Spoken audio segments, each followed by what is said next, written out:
तो एकटाच होता, त्याला कुटुंब नव्हतं आणि कुटुंबाचा आधारसुद्धा नव्हता आणि कोणत्याच ठिकाणी तो रमला नाही, नोकरीतसुद्धा स्थिरावला नाही, एकाकीच राहायचा आणि त्याच्या बुद्धीमध्ये जी प्रचंड क्षमता होती, त्याच्या विचारामध्ये जी प्रचंड क्षमता होती, हे जगासमोर आल्यानंतर जग अचंबित झालं. पण तो एकट्या रूममध्ये राहिला आणि त्या हॉटेलच्याच रूममध्ये त्यानं जीवन त्या ठिकाणी संपवून टाकलं. म्हणजे त्याच्या जीवनाचा अंत झाला.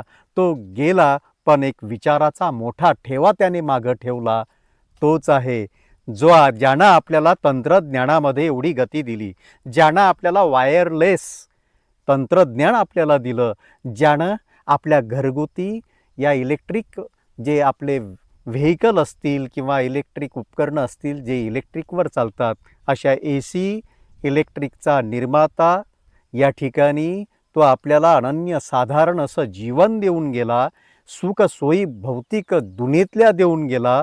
तो निकोलस टेस्ला आपल्याला विचारांचा ठेवा ठेवून गेला आणि आपलं जीवन या ठिकाणी पूर्णतः बदलून गेला.